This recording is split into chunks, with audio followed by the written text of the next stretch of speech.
Over the past couple weeks and months, I've noticed that there's been a ton of confusion about Marvel Comics' current Amazing Spider-Man run written by Zeb Wells with art from John Romita Jr., especially in terms of the upcoming crossover event Dark Web.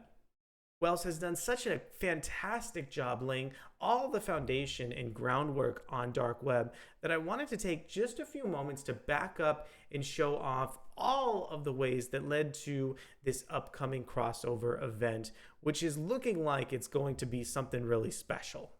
My name is Arakko Braddock, and today let's go ahead and talk about all of the foundation building blocks leading up to Dark Web. Before we get deeper into the video, I want to encourage you to consider subscribing to the channel and liking this video if you enjoyed our content. Also, just a couple disclaimers here. First off, I'm not an expert on everything X-Men, and there's been so many comics over the years that this is by no means going to be a comprehensive explanation into the world of Ben Reilly or Madeline Pryor, but I just want to give you enough context so you'll be able to jump into Dark Web #1 on December 7th and enjoy the issue.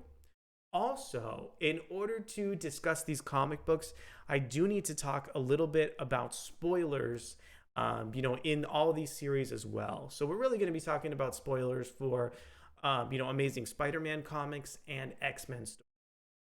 So with all of that disclaimer and all that information out of the way, let's go ahead and get into a kind of twisted history lesson on Marvel Comics, key figures, Scott Summers, aka Cyclops. So here's a look at the wedding between Scott Summers and Madeline Pryor. This is a really important moment, especially when it's in the proper context, because the reason why Scott is getting married to somebody who isn't Jean Grey is because Jean Grey was dead or presumed dead at the time.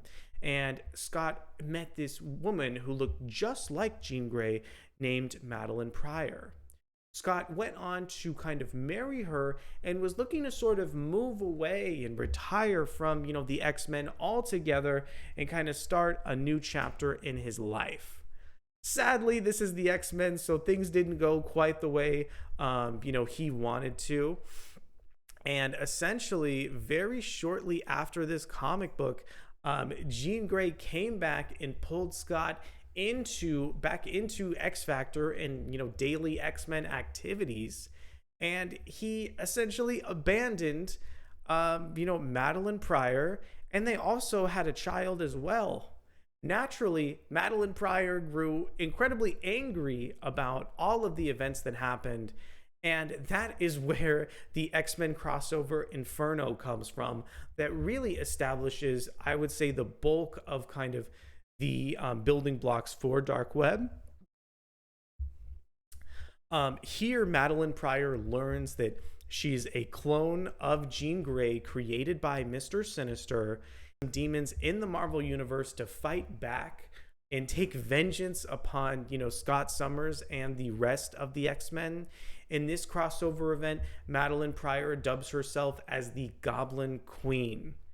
The original Inferno is an excellent comic book storyline that I had the pleasure of reading last week, which really goes on to inform Madeline Pryor's turn into the Goblin Queen and really kind of goes in depth about some of her feelings, and also has really important background for Mr. Sinister that I believe is really going to inform several X-Men comic books going forward. Of course, this event also established Madeline Pryor as the Goblin Queen and a formidable villain. And this series was also kind of the precursor to Hellions. So Hellions was very recently published by Marvel Comics. This series was written by Zeb Wells. And I really think that this series had a lot of inspiration on the Dark Web crossover, especially with some of these plot threads that were first established or, utilized by Wells in Hellions. So this series brought Madeline Pryor back to the nation state of Krakoa, where the X-Men are currently operating out of. And in this series, Madeline Pryor has a really kind of insane fight with Mr. Sinister that really needs to be seen here to kind of be believed. And really, what this series does is establish some excellent and strong characterization with Madeline Pryor and Havoc, who I have no doubt is going to play somewhat of a role in Dark Web due to her affiliation, with Madeline Pryor in the original Inferno series. So this is a really important moment to get some extra characterization and context behind Dark Web. Hellions was a great series and not very long from Marvel. Definitely recommend checking it out to get a little bit more information. So now we need to switch gears and talk about the other half of Dark Web. The other half of Dark Web is Ben Reilly. And Ben Reilly was a really important player in the Amazing Spider-Man Beyond series. So Ben Reilly essentially is a clone of Spider-Man, kind of like how Madeline Pryor is a clone of Jean Grey. And in Spider-Man Beyond, we see Ben Reilly trying to become a Spider-Man and really kind of do the right thing. Reilly has had a little bit of a shadowy past, and he wanted to kind of, clear his name and become the ultimate, the best Spider-Man. Sadly, this did not end well because Ben Reilly was being manipulated by a company called the Beyond Corporation.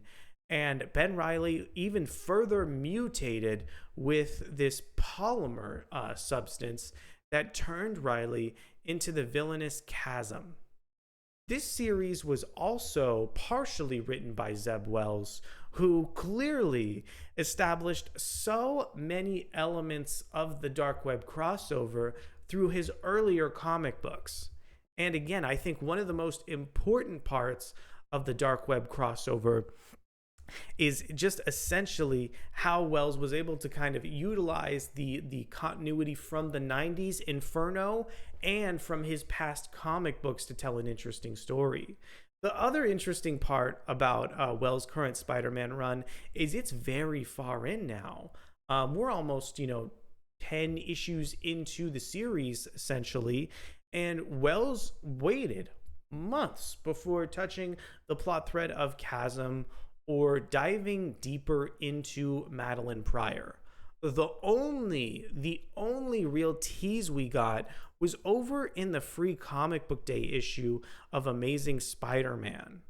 In this issue, at the very end, we noticed that Spider-Man is interacting with some mailboxes, particularly a mailbox that looks really similar to what some of the mailboxes in Inferno looked like, because the dimension of Limbo crossed over into Earth. And that was how Madeline Pryor staged that epic assault.